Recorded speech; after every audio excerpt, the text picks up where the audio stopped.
Hello, everyone. Welcome to this Quarterly Facilitator Training. Our speaker, Jess Layne, is a licensed and ordained minister, associate pastor with over 14 years experience in ministry leadership, program management, and community outreach. Jessica's expertise extends beyond the church, having played a key role in the expansion of adoption programs in Colombia and Haiti. Additionally, she has extensive experience in clinic management and community-based initiatives. Jessica is the founder of Restore Nation, a ministry designed to support women and men who have experienced abortion, miscarriage, single parenting, and more. I want to thank her for being here and let her have the floor. Thank you for being here. This is so exciting. Thank you, Niles, for that introduction. I appreciate it. I want to thank Support After Abortion. I wanted to make sure to start there.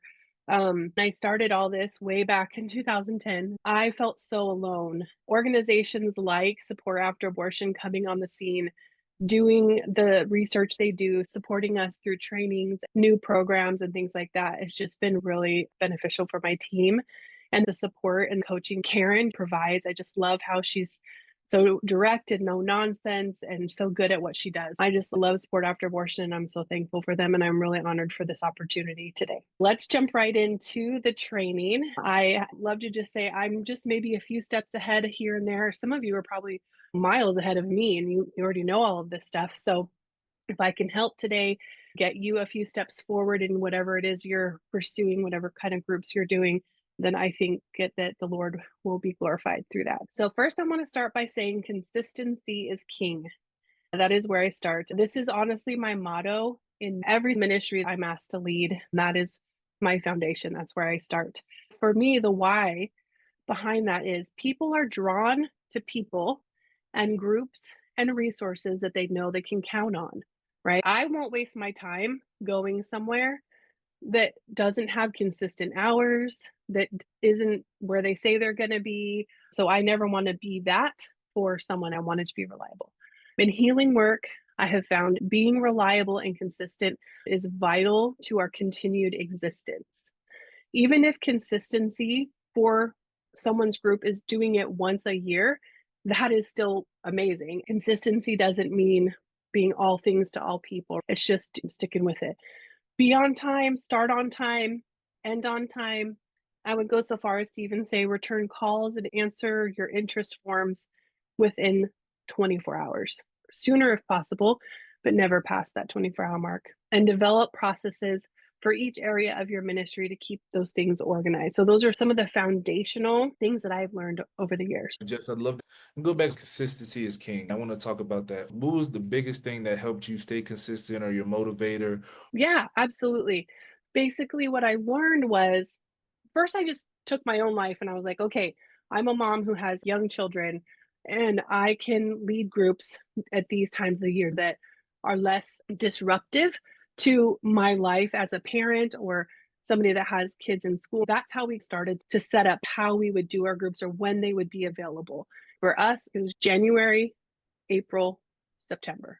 Those were our start dates. Whether people came or not, that is what we did year after year. And sometimes the date for January would come and we'd have nobody for group. Sometimes it would come and we just had a fundraiser or something and I would have filled the group.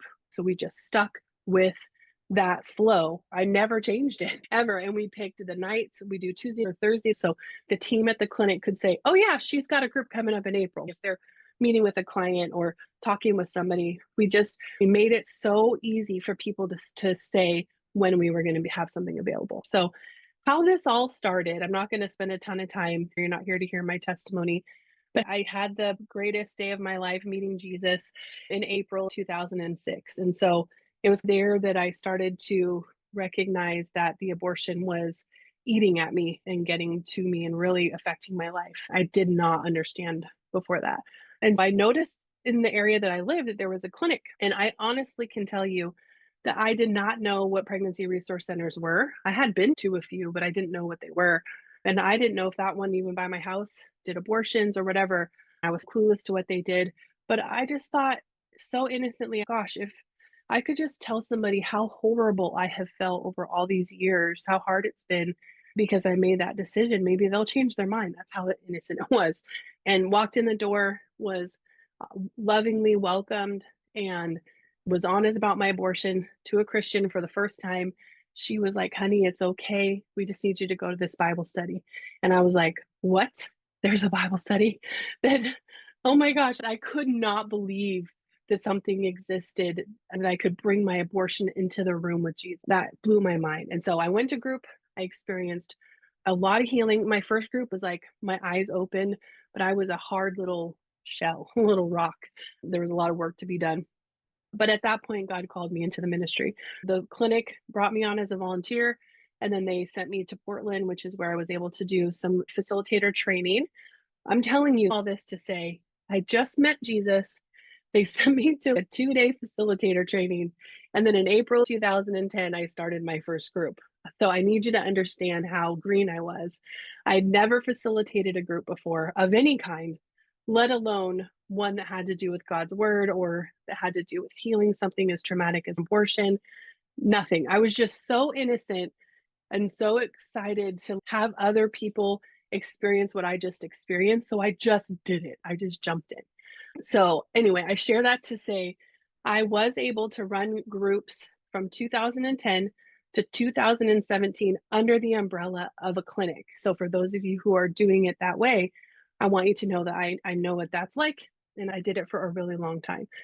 From 2017 to now, Restored Nation has been an official ministry of Heritage Church Northwest. You started off with one other person. How did you Yeah, decide to choose your team? I'd love to hear how you did it. yeah, that's a really good.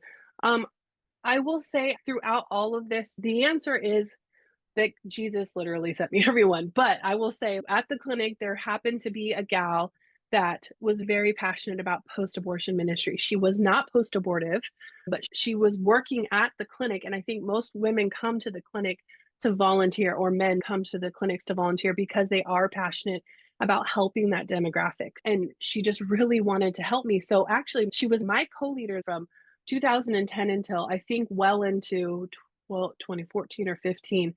And we just both kind of jumped in, like I said, ignorantly, and like, we don't know what we're doing. We're just going to do this thing. We're just going to follow what the paper says. And she was really fearful every time because she wasn't post abortive. She said, they're not going to trust me. It's not going to work out. But she had a really powerful testimony.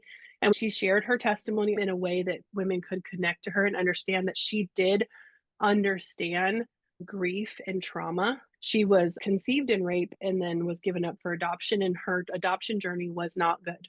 So there was just a lot of navigating trauma that she had to deal with, and she was pretty much on the verge of taking her own life when she heard from the Lord. He said, "If you do not come to me, you will die." And so she turned her life around and started following Jesus. She shared that every single time, and it was so powerful. And then from that point forward, we talked about the opportunity. At the end of each group, I would share my story. This is how I felt called in group. I heard the Lord say, "This is your forever ministry." And I said, "Okay, what do you want me to do?" So I would make that invitation at the end of every group. If you feel called into this ministry, come and talk to me. We will do some training. We have a whole process for that, and we'll get you in. And that's what happened. Slowly but surely, though, it was not overnight. What I tell people is training someone to be in this type of leading groups does take probably 6 to 9 months, I would say, because they need to go through their own personal healing. And sometimes they need to go through group twice. We do require that on my team. And then we want to take them through a facilitator training. But I think that's okay because the work that we're doing, this trauma work, so we want to make sure that those of us who sit across the table from these women and men who come trusting us to help them, that we are as well as possible, right? As healed and healthy as possible. And so that's a little bit about that. Thank you so much for sharing that. Currently, Restore Nation, we offer She's Restored, which is a biblical ministry. It's a 9-session. Probably many of you use Forgiven and Set Free. That's what we use. I love it. Not going to change it. I love it, love it, love it.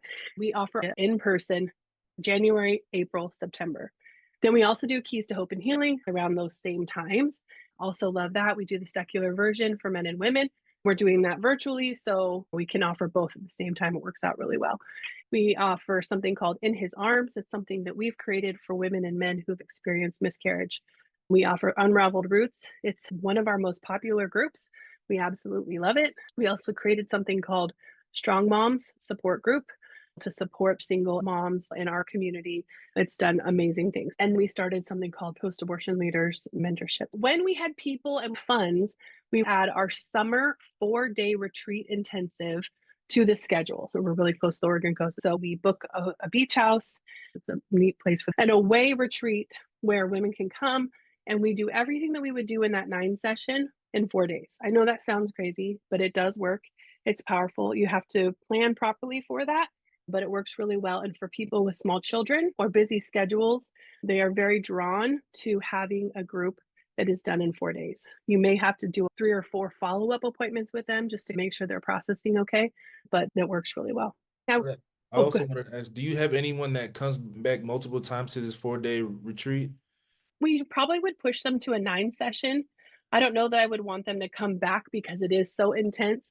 We would either push them to a 9 session, or we would do more of a mentorship meeting with them, where we would meet with them one-on-one for coffee and just kind of check in and see which area are they still struggling. And if it seems like, okay, it's sort of the spectrum, then yeah, let's get you back into a slower paced group and get you to back in with a group of women, which works so well, or men, whatever the situation is, and have them come back through. We do offer that. We require it for people that want to be in leadership, but the door is always open to every single person that comes to group. They can come back as much as they want, but we're careful because there can be some personalities where there isn't any growth, and that type of person can be harmful to a group. So they can't just drop in, they have to meet with us. And so that leads me to number 2, which is the intake appointment. I have found it to be vital to do an intake appointment with every single potential participant. Even if on the phone call they're like, hey, I'm not available in April, that's okay. Meet with them anyways, get them set up for September then. The reason why is that group therapy meetings, this is what we consider them at Restore Nation. And for us, we consider them a closed group. A group grief share, women's Bible studies, those are just drop-in style, right? Anybody can go. Everyone is fine to be there, basically, right? Closed groups foster safety and anonymity. Closed groups allow for you to meet in advance with this potential participant and ensure their level of need matches what your level of care can offer, if that makes sense. We require 2 team members at every intake. That might sound impossible to some of you. The reason why I have learned this the hard way, I have been the culprit, is we're trying to get in front of people and get them into group. We're so passionate, we want them there. But there's been a few where they weren't a good fit for the group, but I missed it because I just have this thing where if I meet you, I'm going to see all your gold. I'm going to see every single amazing thing about you, and I'm going to probably miss the bad stuff because I want you in group. I want you healed and whole, and I'm so excited for you. So anyway, when we have 2 of our team members there, there's 2 eyes, there's 2 different people that can say, hey, maybe this person really needs a referral to that counselor that we trust, or maybe they need to meet one-on-one here, or need to do this instead before they come to group. So that has really helped us because we're doing 2 things. We're providing a really safe place for them to come and receive hope and healing, but we're also protecting the rest of the group that's already been invited in. So the intake process is really important. Also, the intake appointment gives you the opportunity to show the value of your group. Because we don't charge for our group, we have to offer value in a different way. And especially for post-abortion groups, anonymity is vital and feeling like they belong, right? So when we meet with them one-on-one, we really try to convey this. We recommend meeting in a coffee shop, but I've traveled around and realized that's just not a thing everywhere. So maybe there's a bookshop where you live, but we do in-person coffee shop appointments, unless of course it's Keys to Hope and Healing. Obviously, I do that virtually or on the phone with them. We buy them coffee, and for us, coffee shops are really loud, but it's a really nice environment. It's disarming, so we can talk, we can treat them to a drink, and we can kind of be fast friends with them. Look them in their eyes, let them know they're not alone. While we're there, we go through the paperwork. This is what we call our intake paperwork, and we discuss the upcoming schedule. We get group commitments from them. We have a commitment form. There's 7 commitments. Many of you maybe have this form that really helps them to understand this is that buy-in, this is that value that we're talking about, that they're committed to the group, we're committed to the group. Are they a good fit? They get all their questions answered during that time. So we get things like basic information. We do talk a little bit about abortion, but it's very brief. I want to know how many abortions they've had, if they can remember, and which one is the most troublesome. In the past, we might say you got to deal with one abortion at a time, but now we let them decide. We recognize they're full grown adults usually, and we trust them to decide how they want to go through that. Um, and then we find out, well, where are they at with everything that's happened. That really helps. We go over confidentiality and limitations. So, what are we? I'm in pursuit of being a pastoral counselor, but I am not currently one. So, we have to make sure that people understand our limitations stop there. Like, we're not counselors, so we are connected with counselors, and we're going to push people to them if those are needed. We're going to do a pre-screening assessment. I really like that one because it helps me understand what are some of the top 3 things they've been struggling with. And oftentimes it is emotional issues that they've been having, these emotional things mostly tied back to the abortion, but because a lot of times people don't talk about that. Group member commitment forms, that's a big one. That's really where I sell them on. This is a group that builds on top of each other. One group builds onto the next, and so on and so on. And we become a group body. So we need you to commit to being there the whole time. If your tire's flat, you run out of gas, you don't have a babysitter, call me. Let's figure this out. Let's figure out how we're going to get you to group tonight, because we'd rather you come. Even if you come a little bit late, we want you there. So these are the things that I'm saying to them. Participation agreement, that just basically says just because you come to group doesn't mean you can go out and start representing Restored Nation. Preparing their heart for the study. I love this one because it helps me know where they're at spiritually. Very helpful. And then we give them the book for free. We never charge. We tell them if they want to give later at the end of the group. That's totally up to them. We don't even need to know about it. We give them the schedule, and we give them the group, and we send them home with homework, getting them ready for the group to start. So just, Sure. I love that point where you said preparing their heart for the study. Could you dive into that a little bit more and give a little explanation of how you do that and how you find out where their heart is? Yeah, you bet. So this document, I'd be happy to share it with anybody that wants to. We've changed it over the years just because culture changes, right? Things change. And so it's a way for me to help understand. We are not denominational in the sense that I don't require that someone be this, that, or whatever to come to group. For heaven's sake, they don't even need to believe in Jesus to come to group. But I want to know, do they have faith? If they do, what is their faith? What do they believe? We have lots of things they can check, like they're Catholic, Christian, Muslim, any whatever it is. I want to know what they're coming to group with. Do they know who Jesus is? And then I ask them to tell me, who is God? Is the Bible reliable? Do they know about the Bible? Do they have a Bible? If they don't, do they want one? So we go through all those questions. And so I know if someone is coming into group and they don't have a Bible at all, and if that's the case for the whole group, then my team and I are going to come about things in a whole different way. Bible study time, going over those is going to be a lot different. On my intake form for Keys to Hope and Healing, I just ask them if they practice any kind of faith. It's not quite as detailed, but in at least the one for the 9th session, preparing their heart for the study, it really just helps us know where each individual is at. For Keys to Hope and Healing, that intake process is similar but shorter. We do the client readiness. I really lean on all the documents that Support After Abortion uses. I've just integrated those into the process, and that really helps us know where they're at when they come to group. We use the same for both the ladies and men's groups, and it's gone really well. Yes, if that makes sense. If you've done Keys to Hope and Healing, then you know what I mean. If you haven't, I'll just say it right now. I'm an advocate for Keys to Hope and Healing. If you haven't done it, just start. Just be like me when I was in 2010 and just jump in and do it. After I finished my very first group at the very end, after 6 sessions of Keys to Hope and Healing, I just felt the Lord say, you had to pick this ball up. And why I say that is because I love Jesus so much. I was radically changed by Jesus. And so for a really long time, I felt like I cannot offer anything that does not have Jesus. I was so adamant about that. And then I got introduced to Support After Abortion, learned about Keys to Hope and Healing, and the Lord reminded me, remember when you went to Overeaters Anonymous for the first time and you didn't even want to say the word God? Yes, I remember. Okay, that was your first door to me. Okay, that's right. And what if Keys to Hope and Healing is their first door to me? Okay, you're right. And the curriculum is simple, but it's beautiful. I'm sorry I'm getting emotional, but I really love Keys to Hope and Healing. I love Forgiven and Set Free. I am an advocate for that. But these women are just so precious. And what I'm finding is that many of them do have faith, but they just cannot fathom bringing Jesus or their faith into the same room with their abortion.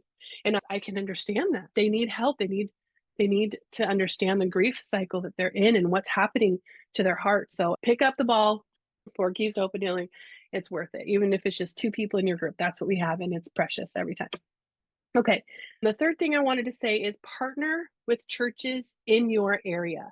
So if you can, one really easy ask I have found is to place a flyer in their bathrooms, especially if you provide the material. So I provide the paper, the holder, I provide everything for them. I usually make sure that it's really simple language, a simple graphic, and a way for them to scan a QR code that takes them to our website, a way for them to fill in a form so that we know they have questions and they want help. Or maybe you have little business cards, we have those. Sometimes taking a flyer is just too much, right? They don't even want anyone to know they're doing that. So with permission, I highly recommend that and keep it really simple. This is a big one, you guys. I took a 2-year break from leading groups to get my bachelor's degree. And when I came out of that in 2017, I heard the Lord say, invite influential women who are not post abortive to sit in on your groups. And I was like, what? Okay, I like that.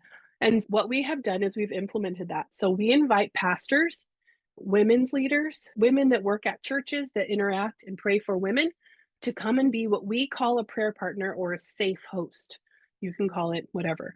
They have to still sign the commitment form. They have to be there every single time. They have to be early and on time and all the things. They can't just drop in. This is a closed group. They have to be fully committed. And it's best if they are not post abortive. If they are post abortive, they should probably go through the group for themselves. So, why this works is they sit in the circle, they open us in prayer, they close us in prayer. Depending on how you run your group and what you are open to, there's some other things that they can do and they have done for us, like listening prayer, and they share some things with women throughout the group. But most importantly, they share their testimony, whatever it is, whatever journey brought them to Jesus, whatever brought them hope and healing in a time when they needed it. That is all they need to do. They share that in the very beginning when everybody else is sharing their testimonies. And what I have found is this helps them see behind the curtain and really understand the uniqueness of post abortion ministry. My pastor was all in, fully on board. Bring your ministry to the church. We want it. We love this. We're pro life. We'll do whatever you want us to do. That's how open they were when I came to the church. Great. She comes and she's a prayer host. Afterwards, she was radically changed. She was like, I literally had no idea. I had no idea how I had to support women in churches, especially. It opened her eyes immensely to truly what we're dealing with in these rooms. But also, we know 1 in 3 women in our churches have had abortions. So the need for having people on your teams that really understand is so great. So anyway, that one is a big one. That's a great way to get a church really invested in what you're doing. And then hopefully from there, then you can share your post-abortion testimony publicly. Having people buy into what you guys are doing, that's a big way. Now, if you're already at a clinic, I shared my testimony at clinic banquets, the teas, the fundraisers. It was the perfect opportunity, the perfect environment to do that. I am telling you right now, I filled groups for 7 years doing this. They let me speak at just about every single fundraiser. I mean, you got to change it up, I know. I also have other people speak and share, but that's what we did. I would speak at a fundraiser, my group would be full. Fundraiser, my group would be full. Hands down, every single time it worked. And the other way that I filled my groups through the clinic was through volunteers. So if I had to say what's the worst way to fill a group, it's through clients that come to the clinic. Never happens. Never happens.